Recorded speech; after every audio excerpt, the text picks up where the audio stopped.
Praise the lord. ప్రభు నామమునకు స్తోత్రాలు. ప్రభు యేసుక్రీస్తు వారి నామములో మీ అందరికీ వందనాలు. దేవుని వాక్యాన్ని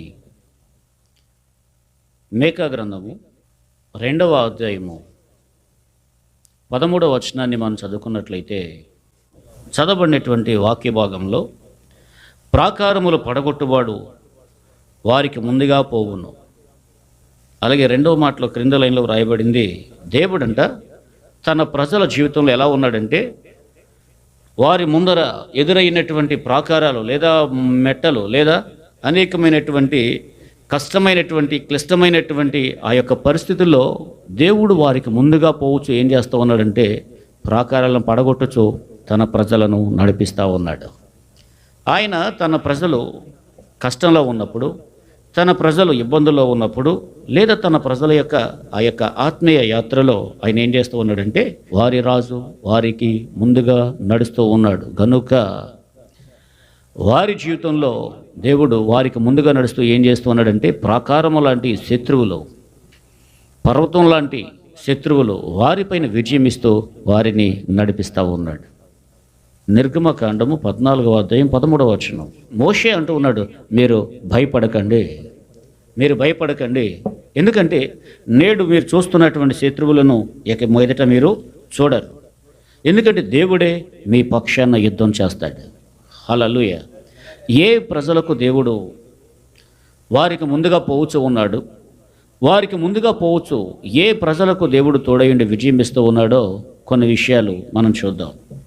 అసలు ఎందుకు ఇజ్రాయేల్ పక్షాన దేవుడు యుద్ధం చేసి తన ప్రజలను విడిపించి నడిపించాలనుకుంటూ ఉన్నాడు అని మనం చూసినట్లయితే, నిర్గమకాండము 1వ అధ్యాయము 12వ వచనంలో మనం చూసినట్లయితే, ఇజ్రాయేలీలను ఐగుప్తీయులు శ్రమ పెడుతూ ఉన్నారు. 3వ అధ్యాయం నిర్గమకాండం 7వ వచనంలో, మరియు యెహోవా ఇట్లా నేను ఐగుప్తులో ఉన్న నా ప్రజల బాధను నేను చూశాను. చూడండి, మన ప్రభు ఎవరంటే తన ప్రజల యొక్క కష్టాలను చూసేవాడు ఆయన, తన ప్రజల యొక్క బాధలను చూసేవాడు ఆయన, తన ప్రజల యొక్క ఆ బాధలు వారి కష్టాల్లో చూసి, వారి కష్టాల్లో ఆయనకి ఎవరైతే ప్రార్థన చేస్తారో వారి మొర ఆలకిస్తాడు ఆయన. ఈనాడు అనేక మంది ప్రభువారిని వెంబడించడానికి యేసు ప్రభువారి వద్దకు రావడానికి గల కారణం ఏంటంటే, ఎవరు కష్టంలో ఉండి, దేవా నన్ను కరుణించు, నాకు సహాయం చేయి, ఈ శ్రమ నేను భరించలేను, దయచేసి నీవే నాకు తోడయ్యుండు అని ఎవరైతే దేవునికి ప్రార్థన చేస్తారో వారి యొక్క కష్టాలను చూస్తాడంట. 7వ వచనంలో డైరెక్ట్గా దేవుడే చెప్తున్నాడు ఈ మాట, ఐగుప్తులోనున్న నా ప్రజల యొక్క బాధను నిశ్చయముగా నేను చూశాను. అంటే తన ప్రజలు బాధలో ఉంటే దేవుడు బాధపడిపోతాడన్నమాట, వారు కష్టాల్లో ఉంటే ఆయన కష్టపడిపోతాడన్నమాట. అందుకే ప్రాకారములు కూల్చే దేవుడు, సర్వశక్తిగల దేవుడు, అలాగే వారికి ముందుగా పోవచ్చు వారికి విజయం ఇచ్చే దేవుడు వారిని నడిపించాలనుకుని ఐగుప్తీయులు ఇజ్రాయేలీలను పెట్టుచున్నటువంటి ఆ శ్రమను దేవుడు చూసి ఆ శ్రమ నుంచి విడిపించాలని ఆయనే వారికి ముందుగా పోవచ్చు విడిపిస్తాడు. కానీ ఇక్కడ తన సేవ కొరకు తన పక్షాన మాట్లాడటానికి, తన పక్షాన వ్యాజ్యమాడటానికి, తన పక్షాన ప్రతినిధిగా నిలబెట్టడానికి ఆయన ఒక వ్యక్తిని ఎన్నుకుంటున్నాడు. ఆయన పేరు మోషే.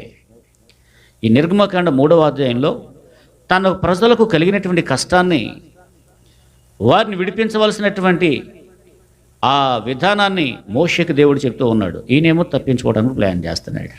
ఏం తప్పుకొనిస్తాడా? తప్పుకొనేవాడు. Praise the lord.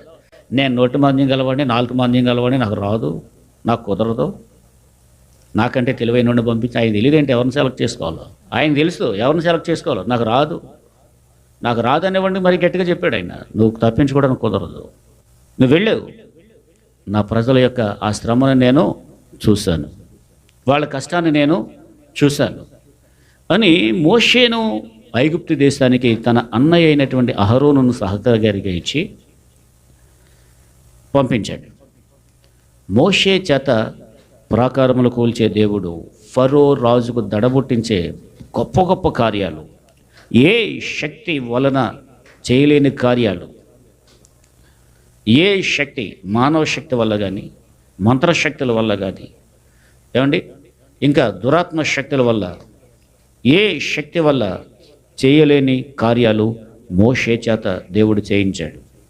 ఎందుకంటే మోషే ఏ కార్యాలు ఐగుప్తులో ఫరో ఎదుట చేశాడో ఆ కార్యాలు మంత్రగాళ్ళ చేత ఫరో చేయటానికి చూశాడు. కానీ అనేకమైన సందర్భాల్లో దేవుని శక్తి ముందు దయ్యపు శక్తి ఓడిపోయింది, శకనాల శక్తి ఓడిపోయింది, సోది చెప్పే శక్తి ఓడిపోయింది, కర్ణపిశాచుల శక్తి దేవుని శక్తి ముందు ఓడిపోయింది. దేవుని శక్తి ముందు ఏ శక్తి కూడా నిలబడలేకపోయింది. ఫరో అంటేనే ఆ చుట్టూ ప్రక్కల ప్రాంతాల ప్రజలకు దడబుట్టేది. ఎందుకంటే అంత పేరుగాంచినటువంటి రాజు అతను. కానీ ఇతరులను దడదడలాడించేవాడికి మోషే పేరు చెప్తే ఇప్పుడు దడబడుతూ ఉంది. ఎందుకంటే మోషేతో కూడా ఉన్నది మామూలు శక్తి కాదు, దైవ శక్తి. ప్రాకారములు కూల్చే దేవుడు మోషేకు ముందుగా పోతున్నాడని అర్థమయ్యింది. హల్లెలూయా. ఇంకా వెళ్ళిపోండి బాబోయ్ అని దండం పెట్టేశాడు. వెళ్ళిపోండి, నీవు నీ ప్రజలు వెళ్ళిపోండి. ఐగుప్తు అనే బానిసత్వం నుండి ఇజ్రాయేలీలు ఏమండి వారు ఎంతో ఉత్సాహంగా, ఎంతో సంతోషంగా ఐగుప్తు నుండి వారు బయలుదేరారు. నిర్గమకాండంలో నిర్గమ అంటే లేదా నిర్గమము అంటే బయలుదేరుట అని అర్థం. బయలుదేరుట అని అర్థం. ఈ ఐగుప్తు దేశము నుంచి ఇజ్రాయేలీలు వారు బయలుదేరినప్పుడు ఎందుకు దేవుడు వారి పక్షాన వ్యాజ్యమాడటానికి ఇష్టపడుతూ ఉన్నాడంటే వారి శ్రమను చూశాడంట. మన ప్రభు ఎవరు? ఆయన మన శ్రమలు చూచే దేవుడు, కష్టాలు చూచే దేవుడు.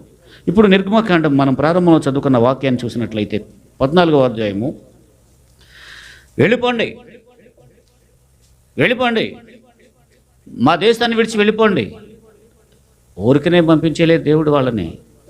430 సంవత్సరాలు బానిసలుగా పనిచేశారు. వాళ్ళ కష్టార్జితంతో వచ్చారు. మాకు వెండి కావాలంటే వాళ్ళు వెండి చేశారు ఇజ్రాయేలీలకు. మాకు బంగారం కావాలంటే దైవ భయం ఆ శత్రువుల మీదకి దిగిపోయింది, బంగారం ఇచ్చేశారు. ఇంకా మందలతో గొర్రెలు, మేకలు, పశువులు, గాడిదలు. ఏమండి ఆ రోజుల్లో గాడిదలు కూడా విలువ ఉండేది.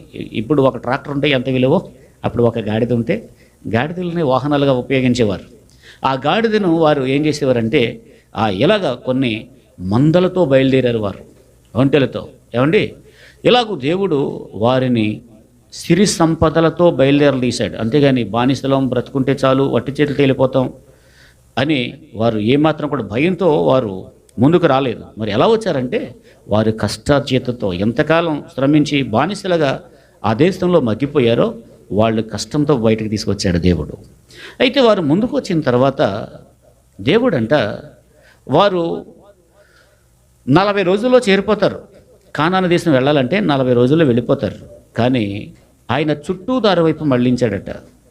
ఎర్ర సముద్రం ముందుకు వచ్చేస్తే ఏమి ఎదురొచ్చిందంటే సముద్రం, ఎర్ర సముద్రం. ఇప్పుడు వెళ్ళిపోండి బాబోయ్, ఉండొద్దు అని దండం పెట్టేసినటువంటి ఫరో మరలా ఏం చేశాడంటే తన సైన్యాన్ని పిలిచి, రాయ్ ఒక్కడ కూడా తప్పించుకోకూడదు ఇజ్రాయిల్లో, వెళ్ళండి, తరుముకుంటూ వెళ్ళండి, వాళ్ళు దాటిపోకుండా పట్టుకోండి అని చెప్పేస్తున్నాడు. ఇప్పుడు వీళ్ళు బయలుదేరారు, రథాలు వేసుకున్నారు, గుర్రాలు వేసుకున్నారు. మంచి చాలా వేగంగా వచ్చేస్తున్నాయి రథాలు. ఈ ఇజ్రాయేలీలు ముందుకు సాగిపోవటానికి ముందేమో సముద్రం అడ్డు వచ్చేసింది, వెనకేమో శత్రువులు వస్తూ ఉన్నారు. దాటిపోయే ఛాన్స్ లేదు. వెనక్కి తిరిగి చూస్తే ఎవరు వచ్చేస్తున్నారు? ఇప్పుడు ప్రజలకు భయం పట్టుకుంది. మోషే, శత్రువులు వచ్చేస్తున్నారు, ఎలాగంటే బాగుండు. అంతేకాదు ఇంకా అక్కడ సమాధి లేవని ఇక్కడ తీసుకొచ్చావు నాయన మమ్మల్ని. అక్కడైతే ఏదో బానిసత్వం చేసుకుంటూ అక్కడే పడుందాం. ఇప్పుడు ఏం చేస్తాడు? ఆ ఫరో మమ్మల్ని చంపేస్తాడు, వచ్చేస్తున్నాడు సైన్యంతో అని భయపడిపోతూ ఉంటే మోషే గారికి ఏం చేయాలో అర్థం కావట్లేదు. ఆయన ప్రార్థన చేస్తున్నాడు. 11వ వచనం చూడండి. అంతటి వారు మోషేతో, ఐగుప్తులో సమాధులు లేవని ఈ అరణ్యంలో చచ్చుటకు మమ్మల్ని రప్పించితివా? మమ్మల్ని ఐగుప్తులో నుండి బయటికి రప్పించి మమ్మల్ని ఇట్లు చేయనేలా? మా జోలికి రావద్దు అసలు, ఐగుప్తులకే మేము దాసులమై ఉంటాం అంటే ఎవరికి భయపడిపోతున్నారు? తీరా అక్కడి నుంచి వచ్చేసాం, చంపేస్తారేమో, ఇలా భయపడిపోతూ ఉన్నారు. అయితే ఇప్పుడు ఇలాగ చెప్తూ ఉన్నప్పుడు మోషేతో దేవుడు ఏమంటున్నాడంటే, అందుకు మోషే, భయపడకండి, యెహోవా మీకు కలుగజేయు రక్షణ, మీరు ఓరకనే నిలబడండి. అంతే, ఏం జరుగుతుందో చూడండి. వాళ్ళ కలిగిన కష్టంలో ధైర్యపరిచేవాళ్ళు లేడు. వారికి కలిగిన కష్టంలో ప్రోత్సహించేవారు లేరు. వారికి కలిగిన శ్రమల్లో వాళ్ళు ధైర్యం చెప్పి నడిపించే నాయకుడు లేడు. అందుకే ఆధ్యాత్మికంగా నడిపించడానికి ఎవరు కావాలి? వాళ్ళ ప్రార్థన ఆలకించాడు దేవుడు, వారి శ్రమను చూశాడు ఆయన, కానీ వాళ్ళని నడిపించే నాయకుడి కోసం చూశాడు ఆయన. ఇజ్రాయేలీలు లేరా? అహరోను చాలా మాటకారి కదా. అహరోను అక్కడ ఇజ్రాయిల్లోనే, ఐగుప్తులోనే ఆ వ్యక్తితో చెప్పి అహరోను ద్వారా అద్భుతాలు చేయొచ్చు కదా. కానీ మోషేలో దేవుడు ఏదో చూశాడు. అలాగే మీలో కూడా చూస్తాడు దేవుడు. ఒకవేళ మీలో, మీ చుట్టూ ఉన్న వాళ్ళు మీలో లోపాలే చూస్తూ, ఒకవేళ రకరకాలుగా నిందిస్తూ, హేళన చేస్తూ, కించపరుస్తూ ఉండొచ్చు. కానీ ప్రభువు ఏం చేస్తాడంటే, ఏ శక్తి సామర్థ్యం లేకపోయినా మీరు దేవునికి నమ్మకంగా ఉంటే ఆ నమ్మకత్వం ఒకటి చూస్తాడు.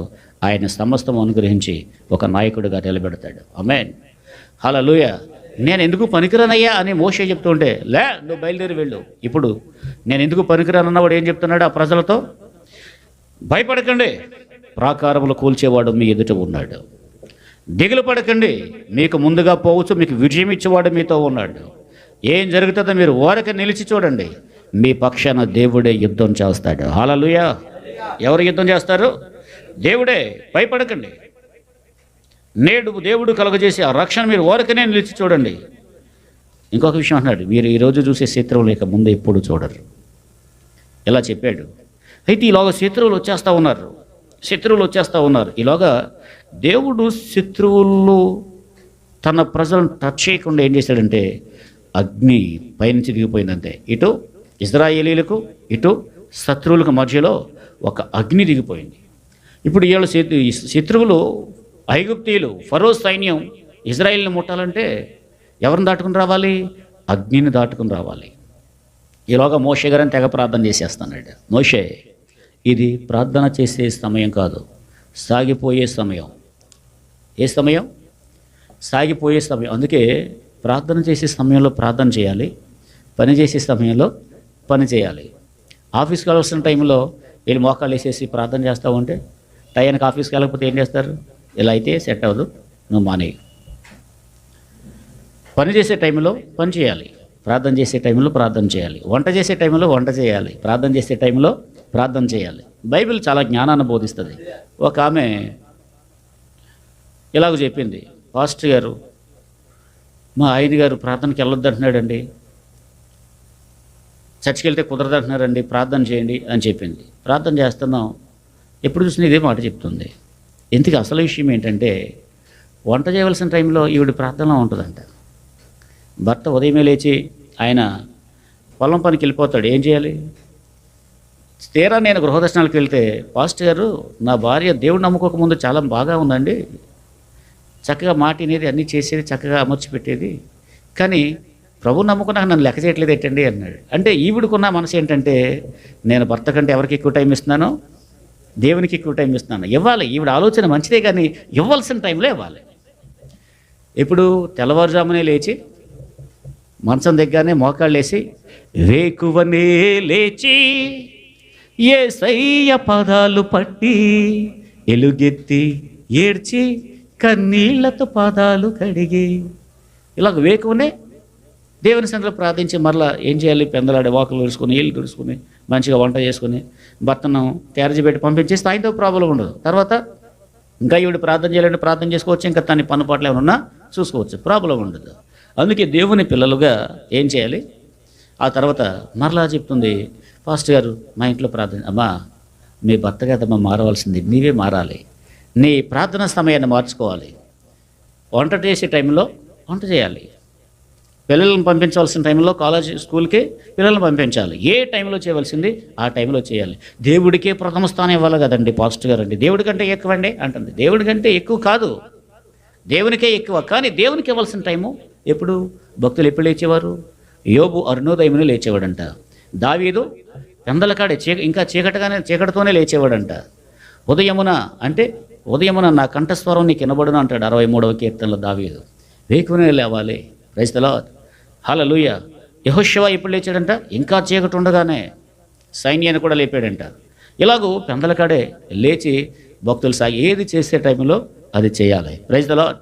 మోషే ఏం చేస్తున్నాడు? ప్రార్థన చేస్తుంటే, మోషే దేవుడు అంటున్నాడు ఇది ప్రార్థించే సమయం కాదు. ఇదేంటి దేవుడు కూడా ఇలా చూస్తూ ఉండవలసింది, అయ్యో భక్తుడు నా కోసం ప్రార్థన చేస్తున్నాడు, చెయ్యిని ప్రార్థన ముగించేదాకా ప్రజలు వెయిటింగ్లో ఉంటారు, నేనే వెయిటింగ్లో ఉంటానని ఆయన చెప్పలే. లే మోషే లేచి, ఇది ప్రార్థన చేసే సమయం కాదు, సాగిపోయే సమయం. ఇది సాగిపోయే టైంలో ఆల్రెడీ నువ్వు ఇంతవరకు చేసావు కదా ప్రార్థనలు, ఇది సాగిపోయి లేచి కర్ర ఇచ్చాను కదా, సముద్రం తట్టు చాపు అన్నాడు. సముద్రం తట్టు కర్ర చాపగానే సముద్రం 2 పాయలు అయిపోయింది. హల్లెలూయా. తూర్పు నుంచి బలమైన వీచే గాలి వచ్చిందంట, ఆ గాలికి సముద్రం 2 పాయలు అయిపోయింది. ఇశ్రాయేలీలు ఆ ఎర్ర సముద్రం మధ్యలో ఆరిన నేలను నడిచి సాగిపోయారు. ఎందుకంటే మన మూలవాక్యం ఏంటి? మీకా గ్రంథము 2వ అధ్యాయము 13వ వచనం మనం చదువుకున్నాం. ప్రాకారములు పడగొట్టేవాడు వారికి ముందుగా పోవచ్చున్నాడు. ఇప్పుడు ఏం చేస్తూ ఉన్నాడంటే వారికి ముందర నడుస్తూ ఉన్నాడు కనుక ఆరిన నేలను 40 లక్షల మంది ప్రజలు, వారు కలిగిన మందలు ఎంత దారి కావాలండి? ప్రజలే 40 లక్షలు అంటే మరలా వాళ్ళకి కుక్కలు ఉన్నాయి, కోళ్ళు ఉన్నాయి, పశువులు ఉన్నాయి, ఆవులు ఉన్నాయి, గొర్రెలు ఉన్నాయి, మేకలు ఉన్నాయి, ఇవన్నీ ఉన్నాయి. ఇంకా ఎంత ప్లేస్ కావాలి? అందుకే ఇంచుమించు 1 కిలోమీటర్ పైనే సముద్రం పైలైపోయింది. ఆరిన నేలను నడిపించాడంట దేవుడు. ఆమేన్. ఇజ్రాయిల్ అద్దరికి వెళ్ళిపోయారు, వాళ్ళు వెళ్ళిపోయారు. తర్వాత ఈ మేఘం ఏమైపోయిందండి? అప్పటి వరకు నిలిచిన, ఇవాళ దాటిపోయే వరకు మేఘం నిలిచే ఉంది. వాళ్ళు దాటిపోయిన తర్వాత ఆ మేఘం అడ్డు తొలగిపోయింది. అలాగే కొన్ని సమయాల్లో మన శత్రువులు మన చెంతన, అది ఏ శత్రువైనా చెప్పాను, ఆర్థిక పరిస్థితులు ఒక శత్రువు కావచ్చు, అనారోగ్య పరిస్థితులు ఒక శత్రువు కావచ్చు, లేదంటే ఇంకా అనేకమైనటువంటి రుణ సమస్యలు, ఇలాగ కొన్ని శత్రువులాగా మనతో ఉండొచ్చు. కానీ ఒక టైం వస్తుంది, దేవుడు శత్రువులను మన ముందర కనపడకుండా చేస్తాడు. హల్లెలూయా. ప్రాకారములు కూల్చే దేవుడు మనతో ఉన్నాడు. అయితే ఇప్పుడు ఎప్పుడైతే ఇజ్రాయేల్ దాటిపోయారో అప్పటి వరకు అగ్ని నిలిచే ఉంది. దాటిపోయిన తర్వాత అగ్ని సైడ్ అయిపోయింది. ఆ తర్వాత వాళ్ళు ఎలాగే వెళ్ళారో మనం కూడా అలాగే వెళ్ళిపోదాం అని సాగిపోతూ ఉన్నారు. రథ చక్రాలు ఊడిపోతూ ఉన్నాయంట. ఫరోతో అంటున్నారు, అయ్యా వాళ్ళ దేవుడు వాళ్ళ పక్షాన యుద్ధం చేస్తున్నాడు, వెనక్కి తిరిగి వెళ్ళిపోదాం, రథచక్రాలు సైతం ఊడిపోతున్నాయి అంటే, లేదు వాళ్ళు వదిలే ప్రసక్తే లేదు అంటే, ఆ ఊడిపోయే చక్రాలను తగిలించుకుంటున్నారంటే మళ్ళీ వెళ్ళిపోతున్నారంట. ఎర్ర సముద్రం మధ్యలోకి వెళ్ళిపోయారు. అద్దరికి వాళ్ళు నడి సముద్రంలోకి వచ్చేసారు. మోషే తన కర్రను, ఇలాగ ఇజ్రాయేలీలు అద్దరికి వెళ్ళిపోయారు. మోషే తన కర్రను సముద్రం తట్టు చాపగానే సముద్రం అయిపోయింది, 2 పాయలు ఏకమైపోయింది. శత్రు సైన్యం సముద్రంలో కలిసిపోయింది. అంటే ప్రాకారంలో కూల్చే దేవుడు తన ప్రజల పక్షాన్ని ఏం చేస్తున్నాడు? మోషే ఏమన్నాడు? మీరు భయపడకండి, మీరు యుద్ధం చేయవలసిన అవసరమే లేదు. వాళ్ళని చూసి భయపడుతున్నారా? ఫరోని అతని సైన్యాన్ని చూసి భయపడుతున్నారా? అతని రథాల గుర్రాలు చూసి భయపడుతున్నారా? ప్రాకారములు పడగొట్టేవాడు ఇదిగో మీకు ముందుగా పోవచ్చు ఉన్నాడు. చెప్పండి, మీ పక్కలతో చెప్పండి. ప్రాకారములను పడగొట్టేవాడు నీకు ముందుగా పోవచ్చు ఉన్నాడు. ఎందుకు నీకు ముందుగా పోవచ్చున్నాడు? నీ మార్గంలో ఉన్న అడ్డులు, పర్వతాలు, నీ మార్గంలో ఉన్న సమస్తము, ఇవన్నీ కూడా తొలగించడానికి నీ ముందర పోవచ్చు ఉన్నాడు. హల్లెలూయా. అలాగే మరొక వాక్యం చదువుకుందాం. 2వ దినవృత్తాంతాల గ్రంథంలో 2వ దినవృత్తాంతముల గ్రంథము 20వ అధ్యాయము 3వ వచనం మనం చదువుకుంటే, అందుకు యెహోషాపాతు భయపడి యెహోవా యొద్ద విచారించుటకు మనసుతో నిలుపుకొని, ఆగండి ఒకసారి, యెహోషాపాతు భయపడ్డాడంట. ఎందుకు భయపడ్డాడు?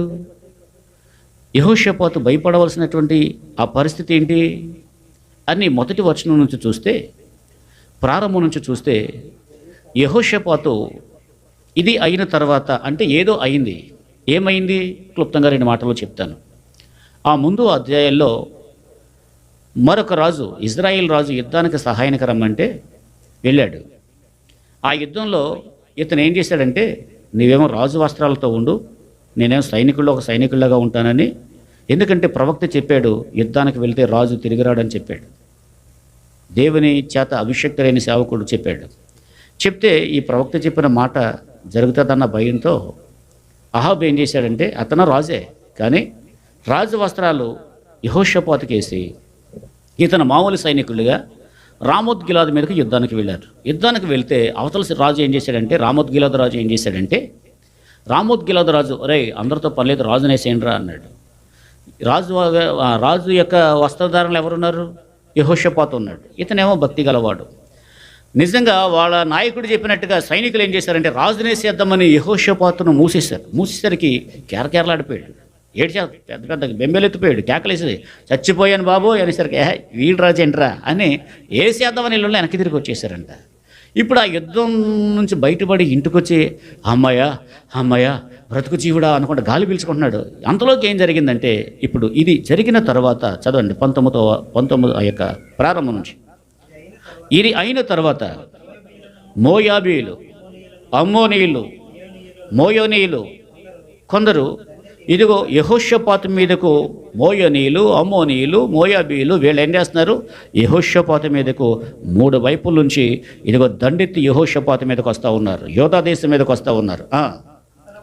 అంతలో కొందరు వచ్చి ఇదిగో సముద్రపు అవతల నుండి ఇదిగో సిరియనులు దండు కూడా బయలుదేరి వస్తూ ఉంది. ఇదిగో చూడండి, నలుదిశల నుంచి శత్రువులు దండెత్తి వచ్చేస్తూ ఉన్నారు. ఎవరి మీదకి? ఇప్పుడు భయం వేస్తుందా? భయం మీద నలుదిశల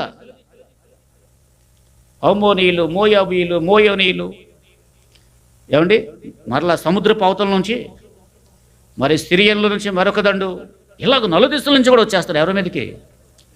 యెహోషాపాతుకు ఒకటి అర్థమైంది, నా శక్తి వల్ల జయించలేను, నా బలం వల్ల జయించలేను. ఒక అతను, నేను ప్రయాణం చేస్తూ ఒక వెహికల్ ఎక్కాను. అతనికి సువార్త చెప్తూ, బ్రదర్ ప్రభు నమ్ముకోండి, ప్రభు మంచి దేవుడు అని చెప్పేసి అన్నాను. ప్రభువును గురించి తెలియదు అన్నాడు అతను. నమ్ముకోండి, మంచి దేవుడు అన్నాను. అంటే పాస్టర్ గారు పైసాకే పరమాత్మ, డబ్బు తర్వాతేనండి. నేను డబ్బు సంపాదనలో పడ్డాను. డబ్బు ఏదైనా డబ్బు ఉంటేనే పని జరిగేది, ఏదైనా డబ్బుతోనే శాసించేది అని డబ్బు అని మాట్లాడుతున్నాడు. డబ్బు వద్దని నేను చెప్పను, డబ్బు అవసరం. కానీ డబ్బు వల్ల జయించలేనివి, డబ్బు వలన సాధించలేనివి, డబ్బు వలన కొనలేనివి, డబ్బు ఉండి కూడా మనం చేతగాని స్థితిలో ఉండవలసిన పరిస్థితులు కూడా ఉంటాయి. నీకు తెలుసా అని అన్నాను నేను. డబ్బు ఉంటే ఇంకా ఓటమి ఏముందండి? ఒక ఆమెను క్యాన్సర్ వచ్చిందని హాస్పిటల్కి తీసుకెళ్లారు. ఒక యవ్వనస్తురాలు చేతులు ఎత్తేశారు. అప్పుడు ప్రభు సన్నిధికి తీసుకొచ్చారు. 10 సంవత్సరాల పైనే అయింది. ఇప్పటికీ ఆరోగ్యంగా ఉంది. ఇప్పటికీ ఎంతో డబ్బు ఖర్చు పెట్టి బాగు చేయించుదాం అనుకున్నారు. కానీ డాక్టర్లు ఏం చేశారు? గొంతంతా ఉమ్మనీరు కూడా దిగేది కాదు, నుజ్జు అయిపోయి క్యాన్సర్ ముదిరిపోయింది, బ్రతకదు, తీసుకెళ్ళిపోండి అన్నారు. అంటే ఇప్పుడు డబ్బు ఉపయోగపడుతుందా? పెద్ద పెద్ద డాక్టర్లు చేతులు ఎత్తేసారు. ఇప్పుడు వైద్య శాస్త్రం కూడా ఉపయోగపడుతుందా? ఉపయోగపడదు. అంటే దైవ సహాయం లేకపోతే ధనం వల్ల కూడా సాధించలేం. హల్లెలూయా. అంటే ఎందుకు ఈ విషయం చెప్తున్నానంటే, అనారోగ్యం ఒక శత్రువు కావచ్చు, చెప్పాను కదా, ఆర్థిక పరిస్థితులు ఒక శత్రువు కావచ్చు, కుటుంబంలో నెమ్మది లేకపోవటం అది ఒక శత్రువులాగా, మనశ్శాంతి లేకుండా కుటుంబంలో ఉండవచ్చు. కానీ దేవుడు మనతో ఉంటే మనం భయపడక్కర్లేదు. యెహోషాపాతుకి ఏం పట్టుకుంది? ఇప్పుడు భయం పట్టుకుంది. ఎవరికి భయం లేదు? నలుదిశల నుంచి కూడా శత్రువులు మూసేస్తున్నారు. తన శక్తి సరిపోదు. శత్రు బలమేమో ఎంత, తనకున్న బలమేమో ఎంత. ఎంత బలంతో ఎదుర్కోవాలంటే కష్టం. 2వ దినవృత్తాంతముల గ్రంథం 20వ అధ్యాయం 13వ వచనం. యెహోషాపాతు ఏం చేశాడంటే, యోధా దేశం అంతటా ఉపవాసం ఉండండి, మన దేవునికి ప్రార్థన చేద్దాం, దేవుడు విజయం ఇస్తాడని ప్రాకారములు కూల్చే దేవుడైనటువంటి ఆయన మీద ఆధారపడ్డారు. హల్లెలూయా. ఆయన మీద ఆధారపడి యెహోషాపాతు రాజు ఏం చేస్తున్నాడంటే, చాటింపు వేయించాడు దేశం అంతా కూడా. ఇప్పుడు చాటింపు వెళ్తూ ఉంది. యావన మందికి తెలియపరిచేదేమనగా, మన రాజు అయినటువంటి యెహోషాపాతు గారు తెలియజేసిందేమనగా, ఇదిగో నలుదిశల నుంచి కూడా శత్రువులు చుట్టుముడుతూ ఉన్నారట. కాబట్టి మన దేవుడైనటువంటి యెహోవా సన్నిధిలో మీ శిశువులు, మీ పిల్లలు, మీ భార్యలు, మీరు అందరూ ఉపవసించి ప్రభువు సన్నిధిలో ప్రార్థించవలసిందిగా ఆజ్ఞాపించారు. కాబట్టి ఆ విధంగా అందరూ ప్రార్థనలో ఏకీపించవలసిందా హో అనుకుంటూ చాటింపేసుకుంటూ వెళ్ళిపోయాడు. డిండి అని కూడా టంగ్ వేసుకుంటూ వెళ్ళిపోతా ఉన్నాడు ఊరికి. ఎందుకంటే ఇప్పుడంటే అనౌన్స్మెంట్లు వచ్చేసినాయి. మైకులు అనౌన్స్మెంట్ చేస్తున్నారు వీధికి, లేదంటే టీవీలో యాడ్ ఇచ్చేస్తున్నారు అనౌన్స్మెంట్. ఆ రోజుల్లో అంత టెక్నాలజీ లేదు కదా, ఇలా చాటింపు వేయించేవారు. నిజంగా విన్నటువంటి వార్త విన్నటువంటి వాళ్ళు శిశువులు అంటే ఎవరు? వాళ్ళ దగ్గర పిల్లలు, వాళ్ళని ఉపవాసం పెట్టేశారంట. తమ పిల్లలు ఉపవాసం ఉన్నారంట, స్త్రీలు ఉపవాసం ఉన్నారంట, పురుషులు ఉపవాసం ఉన్నారంట. పట్టణ మీరు రోధిస్తూ ఉంది. దేవా మాకు శక్తి సరిపోతాను ఆయన స్థితులు ఎదుర్కోవటానికి. ఇలాగో ప్రార్థన చేస్తూ ఉంటే అంతటా ప్రవక్త అయినటువంటి ఆ క్రింది వచనాల్లో ప్రవక్త అయినటువంటి యెహజీయేలు మీదకు దేవుని ఆత్మ దిగొచ్చింది. దేవుని ఆత్మ ఎప్పుడైతే దిగివచ్చిందో దేవుని ఆత్మ ద్వారా యెహజీయేలు చెప్తూ ఉన్నాడు ఏమనంటే, భయపడకండి. 15వ వచనం కూడా చూడండి. యోధావార్లారా, యెరూషలేము కాపురస్తులారా, యెహోషాపాతు రాజా, మీరందరూ ఆలకించండి. యెహోవా సెలవిచ్చినది ఏమనగా, ఈ గొప్ప సైన్యమునకు మీరు భయపడొద్దు, జడయొద్దు. ఈ యుద్ధం చేసేది మీరు కాదు, దేవుడే జరిగిస్తాడు. హల్లెలూయా. ఎవరైనా ప్రాకారములను పడగొట్టడానికి మన ముందర నడుస్తూ ఉన్నవాడు. ఆమేన్. హల్లెలూయా. ఈ సేవకుడు ఎవరిది? సేవకుని పిలుచుకున్నాడు ఆయనే జరిగిస్తాడు. అందుకే ఈ వాక్యాలను బట్టి ఆయన ఎంతమందిని ఇస్తే అంతమందికి వాక్యం చెప్తాను నేను. ఆయన సేవకు పిలిచాడు, సేవకు వచ్చాను. ఆయన ఎంతమందిని అప్పగిస్తే అంతమందికి వాక్యం చెప్తాను. Praise the Lord. ఎంతమందిని ఇస్తే సేవ అయింది. ఆయన అడుగుతాను, ప్రభా నువ్వు పిలిచావు, నీ సేవకు ఎందుకంటే ప్రాకారం పడగొట్టే దేవుడు, సమస్త కార్యాలు చేసే దేవుడు. Praise the Lord. నువ్వు అన్నీ చేయగలవు. మందిరాన్ని ఇవ్వాలంటే ఇవ్వలేడైనా, ఏమో మరి ఎందుకు ఆలస్యం చేస్తున్నాడు. ఆత్మలు ఇవ్వలేడైనా, ఇస్తాడు. ఎందుకు ఆలస్యం చేస్తున్నాడు? స్తోత్రం. ఆయనది ఎంతమంది ఉంటే అంతమందిని ప్రభు మనకి ఇచ్చినటువంటి వారిని మనం నడిపిస్తాం. ఒకటి, మనం చేసే సేవలో మాత్రం లోపం ఉండకూడదు. ఎంత పెద్దగా ఉన్నది అనే దానికంటే ఎంత సరైన రీతిలో నడిపిస్తున్నాం అనేది, ఎంత నమ్మకంగా ఆయన పరిచర్య చేస్తున్నాం అనేది, ఆయన ఎదుటి ఎంత యథార్థ హృదయంతో పరిశుద్ధతతో నడుచుకుంటున్నాం అనేది చాలా ముఖ్యం. హల్లెలూయా. దేవునికి స్తోత్రం. అయితే ఈ యొక్క జడయొద్దు, మీరు భయపడొద్దు, నిలబడేదంటే ఆయన కలుగజేసే రక్షణ ఏంటో చూడండి అని చెప్పాడు. ఇప్పుడు యెహోషాపాతుకు ఎక్కలేని ధైర్యం వచ్చింది. ఏం మాటలు మాట్లాడుతున్నాడంటే, దావీదండ దేవుడు చెప్పాడంట, నువ్వు అలాగే చెప్తావు, నీకేం తెలుసు, అసలు నలుదిశలంటే మాటలా, ఏదో ఒక ప్రయత్నం చేయకపోతే ఎలాగా, వచ్చేస్తారేమో, కట్టుకట్టుకుని వచ్చేసి చంపేస్తారు, దోసేసుకుంటారు దేశాన్ని, యవనస్తులను ఎత్తుకెళ్ళిపోతారు బానిసలుగా. అసలు ఇది తెలుసా, శత్రువులు ఎంటర్ అయితే ఎలా ఉంటుందో, ఎలాగనాలి. కానీ అలాగా అనట్లేదు. ఏమంటున్నాడు? 20వ వచనం చూడండి. 20వ వచనంలో, అంతటి వారు ఉదయమే లేచి తెకోవ అరణ్యమునకు పోయిరి. వారు పోచుండగా యెహోషాపాతు ఇలాగ అంటూ ఉన్నాడు వారి మధ్యలో నిలబడి, ఏమని? యోధావారులారా, యెరూషలేము కాపురస్తులారా, నా మాట వినండి. ఎందుకంటే ప్రవక్త ద్వారా దేవుడు ఎప్పుడైతే మాట్లాడాడో ఇప్పుడు విశ్వాసం కలిగింది. యోధావారులారా, యెరూషలేము కాపురస్తులారా, ఇక్కడ అంటున్నాడు, మీరు నా మాట వినండి, యెహోవాను నమ్ముకోండి, మీరు స్థిరపరచబడతారు. దేవుడు నమ్ముకుంటే చాలండి, పాస్టర్ లెక్క ఉందనుకుంటారు కొందరు. ఇక్కడ మరొక మాట రాయబడింది, ఆయన ప్రవక్తలు నమ్ముకోండి, మీరు కృతార్థులగుదురు. యెహోవాను నమ్ముకోండి, మీరు స్థిరపరచబడతారు. అలాగే అందరు సేవకులు నమ్మకూడదు. కొందరు మంచి సేవకులు ఉన్నారు, లేరని నేను చెప్పట్లే, ఉన్నారు, మంచి సేవకులు ఉన్నారు. అలాగే కొందరు సాక్ష్యం లేకుండా, అది కొందరు స్వార్థ చెప్తుంటే పలానా సేవకుడు అలాగండి, పలానా వాళ్ళు ఎలాగండి, మీరు చెప్తారేంటి అన్నప్పుడు తిరిగి వాళ్ళతో మాట్లాడలేనటువంటి పరిస్థితి. అందుకే ఇక్కడ అంటున్నాడు, ఏ సేవకులు ఇక్కడ, ఇదిగో దేవుని ఆత్మను పొందినటువంటి సేవకుడు, దైవ వాక్కును ప్రకటించినటువంటి సేవకుడు యెహజీయేలు. ఆ మాట ఎప్పుడైతే ప్రవక్త ద్వారా మాట వచ్చిందో ఆ మాట నమ్ముకున్నాడు. ఎవరు? యెహోషాపాతు. అంతేకాదు విశ్వాసం ఉంచాడు కూడా. ఇప్పుడు మన శత్రువుని ఎదుర్కోవాలంటే మనకు స్ట్రెంగ్త్ కావాలి, బలం కావాలంటే బాగా తినాలి. అలాగే ఉక్రెయిన్కి రష్యాకి యుద్ధం జరిగినప్పుడు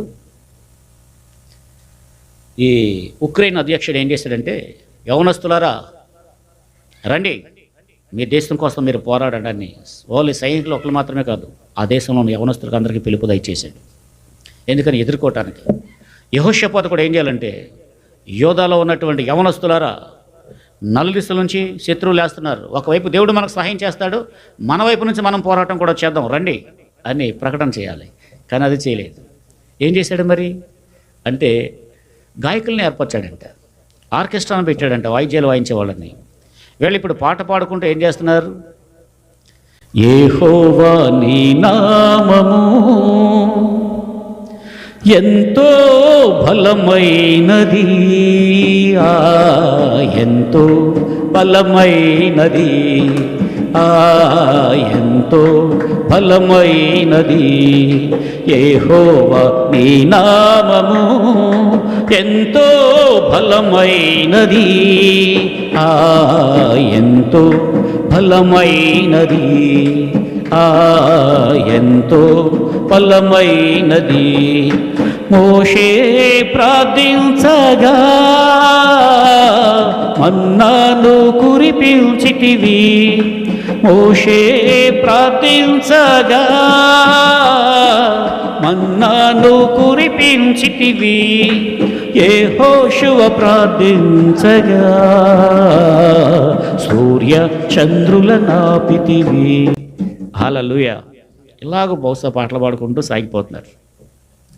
నలుదిశల నుంచి వచ్చేస్తున్నారు, అటువైపు నుంచి శత్రువులు, అటువైపు నుంచి నలుదిశల నుంచి కూడా వచ్చేస్తున్నారు.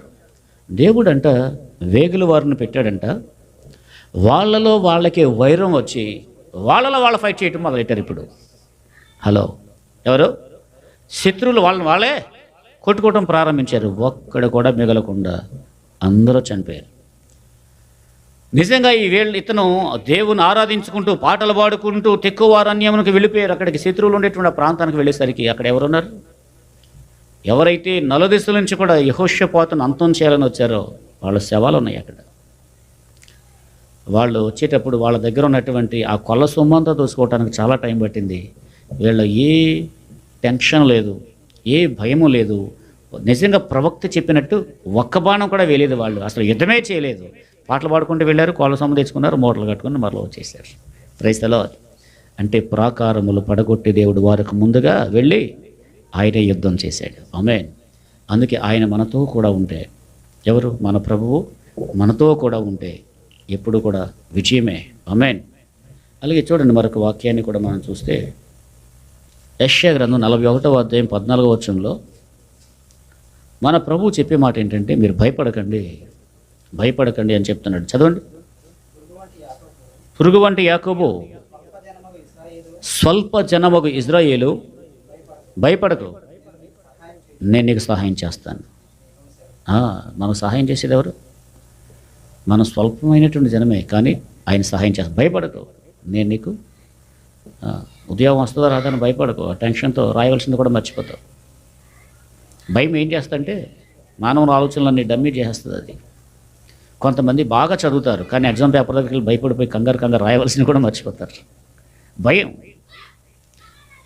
ఏమండి, లైఫ్ ఏమైపోద్దో, జీవితం ఏమైపోద్దో, ఎటువంటి భార్య వస్తుందో, జీవితం ఎలా ఉంటుంది? భయం.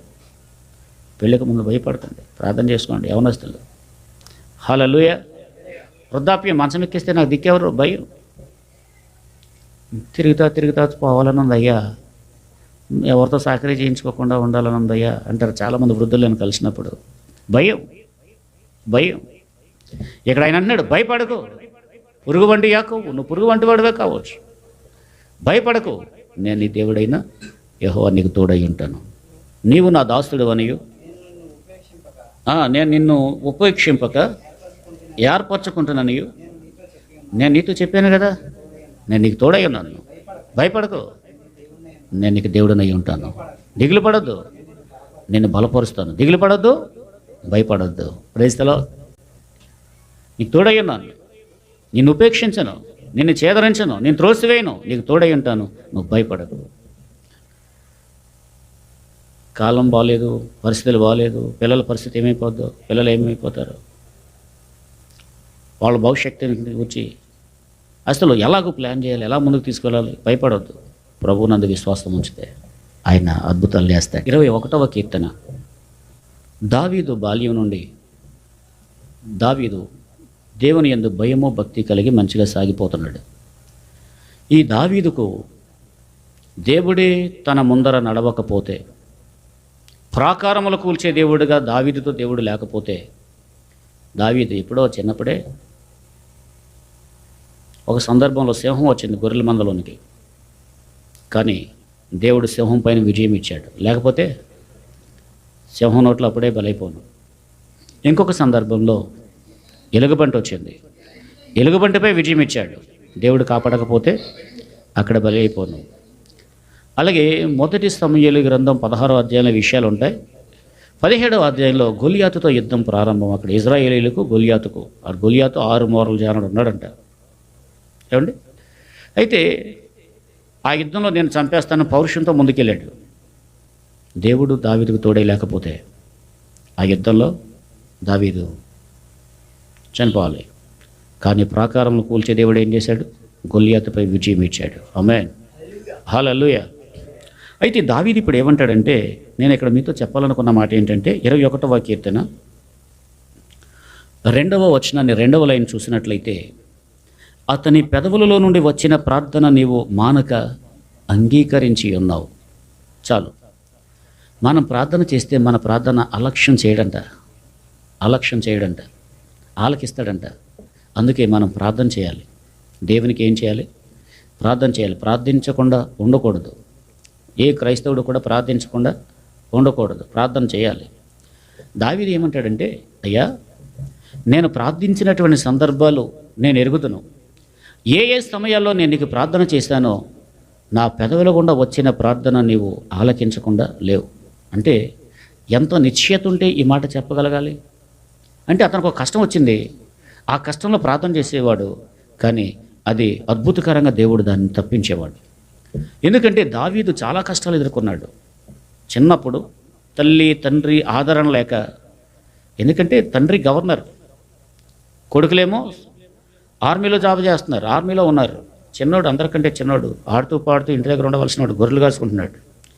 అందుకే ఈ స్థితిని బట్టి అతనంటే ఎవరికి ఇష్టం లేదు, చిన్నప్పటి నుంచి ఆధారం లేదు అతనికి అని కొందరు చరిత్రలు కూడా చెప్తూ ఉంటారు. చరిత్రకారులు దావీదుని గురించి చెప్తూ ఉంటారు. అయితే ఆ గొర్రెల కాపరిగా ఉన్నప్పుడు అతను దేవునికి ప్రార్థన చేస్తూ ఉంటాడు. అందుకే అప్పుడు రాసిన కీర్తన 23వ కీర్తన, యెహోవా నా కాపరి, నాకు లేమి కలగదు. దేవుడు కాపరిగా కాపాడుతూ ఉన్నాడు. ఎందుకంటే అయ్యా ఈ అడవిలో ఉన్నాను, గాఢాంధకారపు లోయలాగా ఉన్న ఈ పరిస్థితుల్లో, నేను గాఢాంధకారపు లోయలు, ఈ అడవి, నీవు కాపరిగా లేకపోతే నేనేమైపోతానో దేవునికి ప్రార్థన చేసి ఉంటాడు. దేవుడు కాపాడి ఉంటాడు. చిన్నప్పటి నుంచి ఒక్కొక్క విషయం అతను ఆలోచించుకుని, అలాగే గొలియాతుని చంపిన తర్వాత రాజు కల్లుడైపోయాడు. రాజు ఏం చేయాలనుకునేవాడు? ఒక్క దెబ్బతో చంపేద్దాం, దొరికితే అని చూసేవాడు. చాలాసార్లు తప్పించుకున్నాడు. అయితే దేవునికి ప్రార్థన చేస్తుంటాడు, రాజుకు చిక్కకుండా తప్పించుకోవడానికి దేవుడు సహాయం చేశాడు. ఇప్పుడు వృద్ధాప్యంలో చెప్తున్నాడు ఈ మాట. ఏమని? నా చిన్నప్పటి నుంచి ఒకసారి కాలచక్రాన్ని వెనక ఆలోచించుకున్నాడు. నేను దేవా నీకు ప్రార్థన చేసినప్పుడు నా పెదవుల గుండా వచ్చిన ప్రార్థన నీవు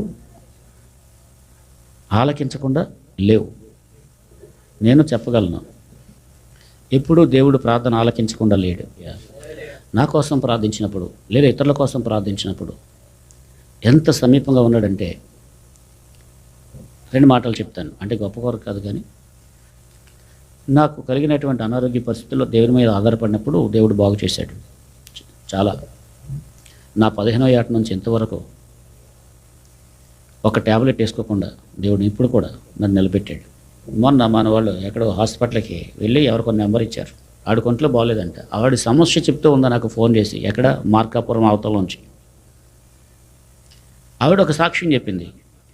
పాస్టర్ గారు మీతో మాట్లాడుతూ ఉండగా ఫోన్లో నా ఒళ్ళంతా బరువుగా ఉండేది, కానీ ఆ భారం అంతా తొలగిపోయి, మనసంతా నాకు ఇప్పుడంతా బరువు అంతా తొలగిపోయి నేను చాలా ఫ్రీగా ఉన్నాను పాస్టర్ గారు అని చెప్పేసి ఆవిడ ఒక సాక్ష్యం చెప్పింది. ఒకసారి అడ్రస్ చెప్పండి.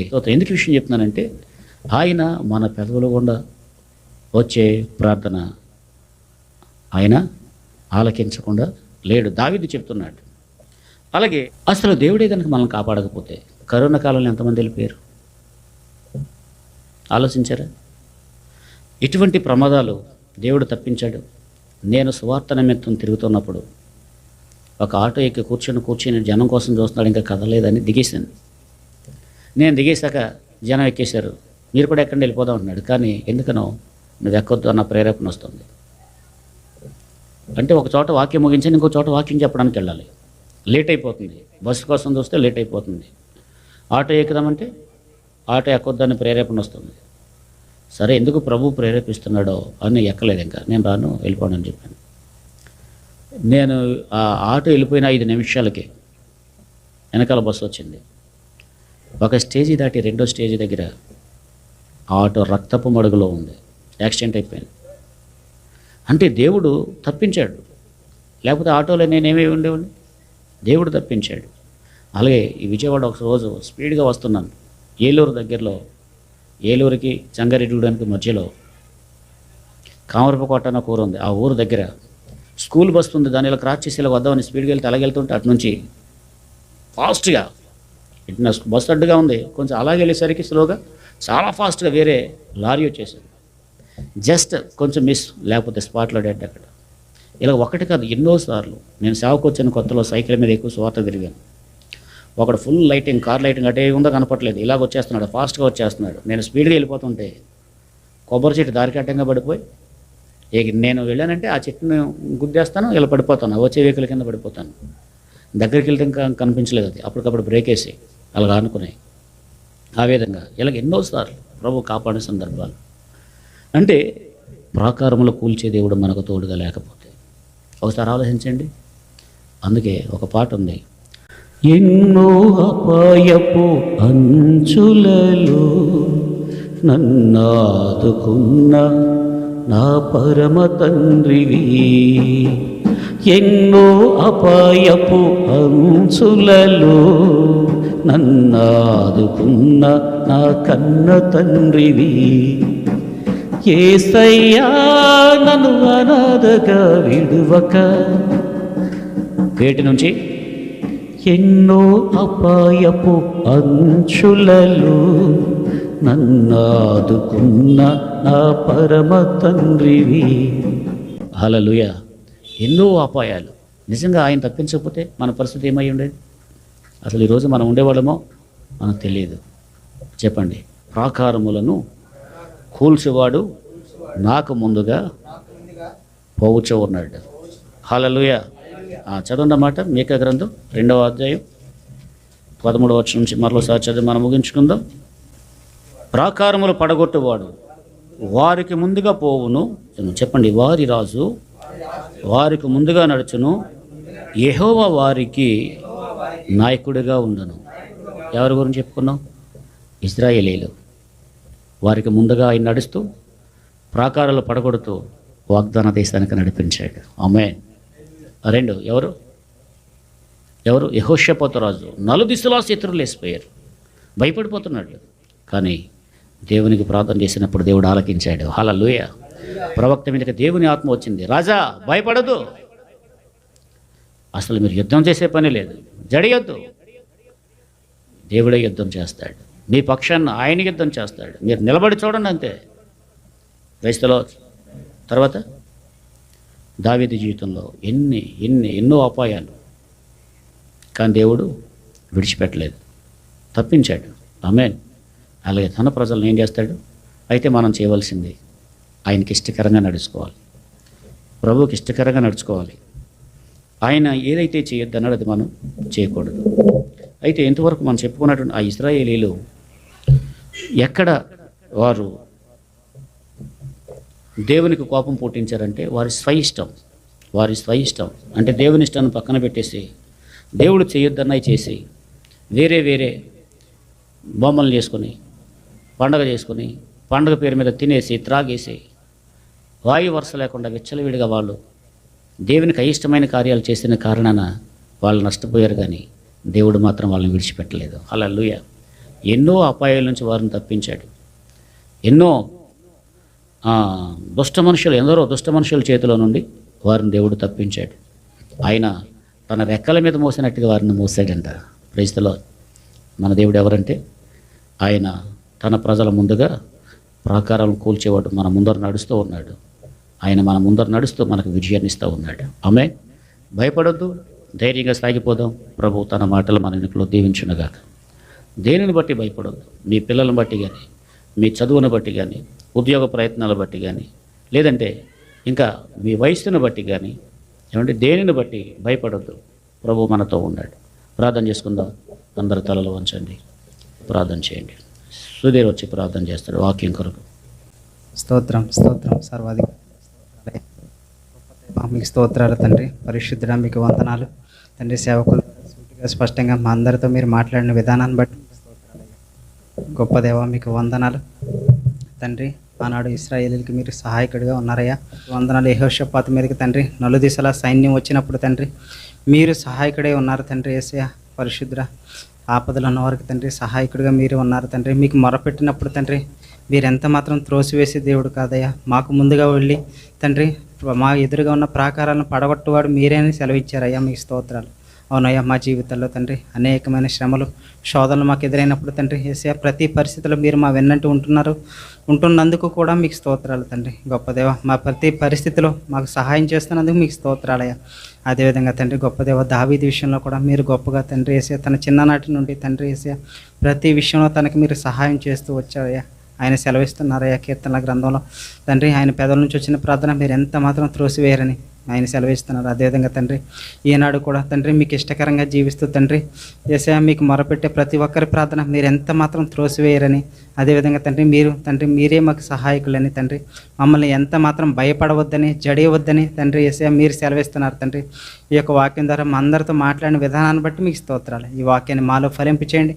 నీకు ఇష్టకరమైనట్టుగా జీవిస్తూ తండ్రి యేసయ్య నీ మీద పరిపూర్ణంగా ఆనుకుంటూ తండ్రి యేసయ్య మాకు ధైర్యాన్ని ఇవ్వగలిగిన మీ వైపు చూస్తూ మా యొక్క ప్రతి పరిస్థితిని తండ్రి యేసయ్య ఎంత మాత్రం ఆ పరిస్థితి వైపు మేము చూడకుండా నీ వైపు చూస్తూ ముందుకు సాగే కృపను దయచేయండి అయ్యా. మీరే మాకు సహాయకుడే ఉంటున్నందుకు మీకు స్తోత్రాలు చెల్లించుకుంటూ నాజరేయుడని యేసు నామములో చిన్న ప్రార్థన అర్పించి వేడుకొనిచున్నాము తండ్రి. ఆమేన్. ఆశీర్వాదం. మన పరమ తండ్రి అయిన దేవుని ప్రేమ, మన రక్షకుడు లోకరక్షకుడైన యేసుక్రీస్తు వారి అత్యున్నతమైన మహాకృప, పరిశుద్ధాత్మ దేవుని అన్యోన్య సహవాసం, ప్రాకారములు పడగొట్టువాడైనటువంటి ఆయనను తోడు కలిగి ఆయన చేత ధైర్యపరచబడచ్చు, బలపరచబడచ్చు, ఆయన చేత ఆశీర్వదింపబడుటకు సదాకాలం ఆయన వారందరికీ తోడై నడిపించును గాక. ఆమేన్. దేవుడు మిమ్మల్ని సమృద్ధిగా దీవించి ఆశీర్వదించును గాక. ఆయన తన ముఖకాంతి మీ మీద ప్రకాశింపజేసి తన సన్నిధి కాంతి మీ మీద ఉదయింపజేయును గాక. యెహోవా మిమ్మల్ని కరుణించును గాక. ఆమేన్. ఆమేన్. Praise the Lord. అందరికీ వందనాలు. Praise the lord.